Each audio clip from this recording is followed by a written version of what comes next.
back button focus helps me 97% of the time in my nature photography and in photography in general. But there are situations where it'll make you fail. I will uncover when exactly that is later in this video. But first, let's look at what back button focus is and how it can help you take better photos. Do watch this video to the end, as I'll be sharing how you can set it up on your camera and how you can quickly change your settings so it doesn't hurt your images or make you think that you're not good enough because of missing those shots. Normally, when you take a photo, you focus by half pressing the trigger button, and once you have the composition and the focus right, you press the shutter button all the way down.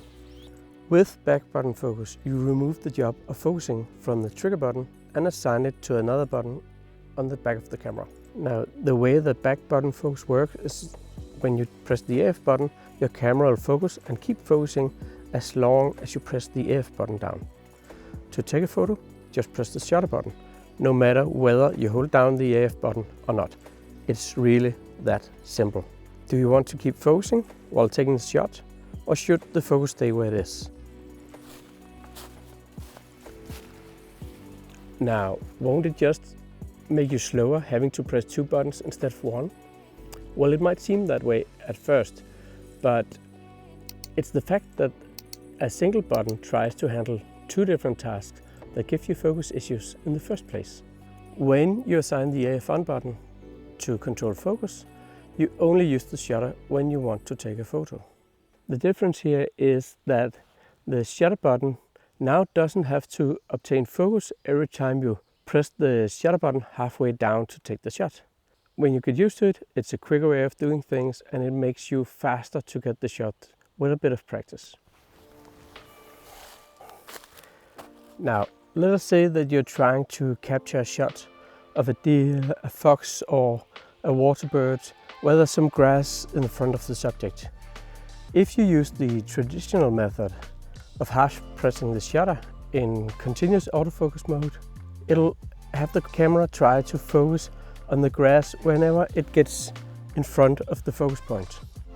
This will cause you to lose focus on your subject.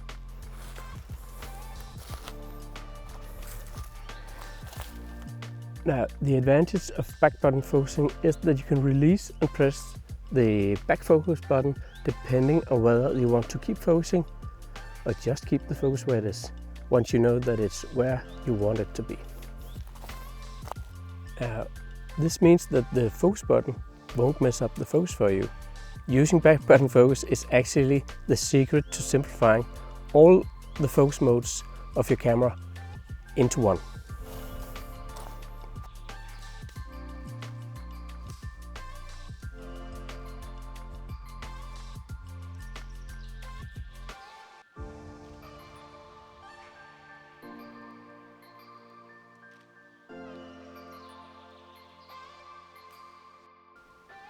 There's no need for your fingers to fumble with switching between AFC and AFS mode, and more importantly, you don't have to remember to set it back. If you're unsure what the difference between these two focus modes is, what you need to know is that AFC, known as continuous or AI0, controls your focus continuously. Put in practice, when you hold down the shutter button in the traditional method, the camera will continually focus on your moving subject. AFS, which means still or single mode, is dedicated to stationary objects that only require you to traditionally half press the shutter button. Once focus is acquired, it is locked until you lift your finger and half press the shutter button once more. But if you suddenly need continuous focus to capture a fast-moving subject that appears out of nowhere, then you'll fail if you get to switch back to AFC, especially in wildlife photography, but also in other fast-paced genres like sport, action, and maybe event photography. You need to be extremely fast to nail a subject. You can't spend time switching between different focus modes. With back button focus method, these modes are all operational at the same time. All that differs is when you press the AF on button.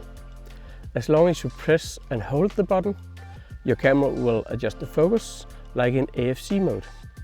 When you release the back button, your camera will stop trying to acquire focus, with the focus being locked to where it is, just like if you are in AFS mode. You can easily ruin a shot using the traditional method if you first acquired focus and then recompose to improve the composition, and instead accidentally half press the shutter and the focus will change and ruin your shot. With back button focus you can also focus manually whenever you want to. You don't need to switch the autofocus system off on the camera or the lens. Just use the manual focus ring on the lens, and because the shutter button no longer activates focusing, your precise manual focus will not get overridden by the autofocus system when you press down the shutter button. This is a massive advantage to both macro photographers and landscape photographers, as sometimes you may have to micro adjust your focus because cameras won't get it right all the time, or you just want to fine-tune it to get focus on that specific place in the frame. So what are the downsides of using back button focus? When you first start using it, you might find it a bit more complicated to use the camera at first. It does take time to master and get your head around how the focus system works now it's all changed. But after you grasp how it works, a lot of things get simpler after this slight bump on the road of mastering your camera fully.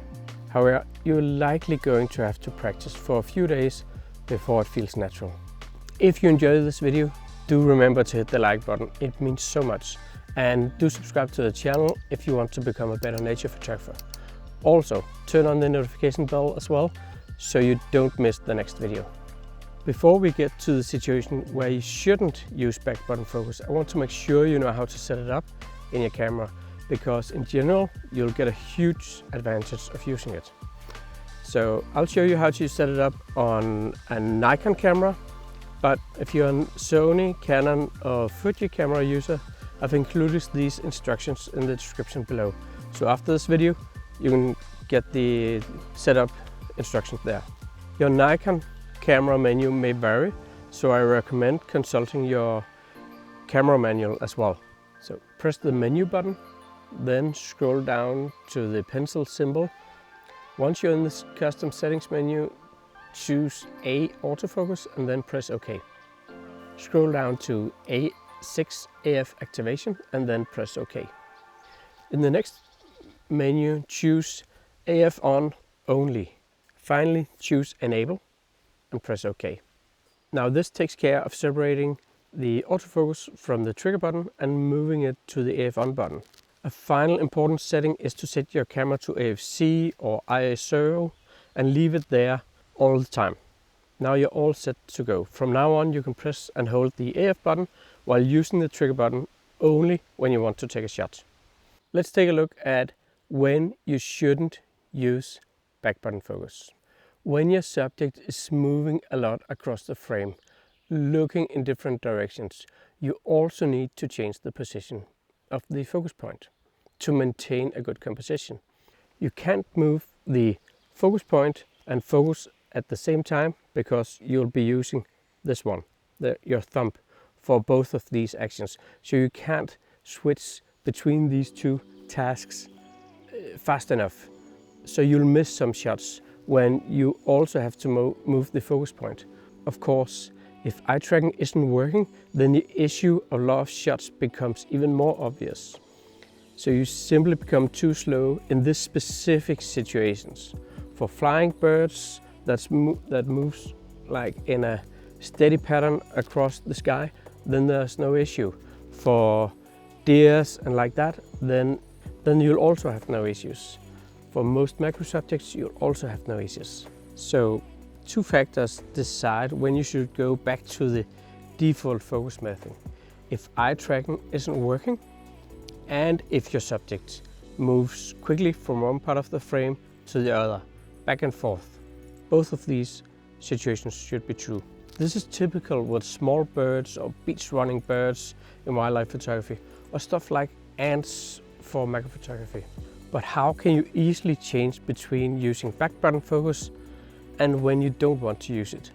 That's easy. You can set up the custom modes of your camera to use different focus settings. So for instance, you can set up custom mode 1 on your camera to use back button focus, and then custom mode 2 to use the default trigger button focus.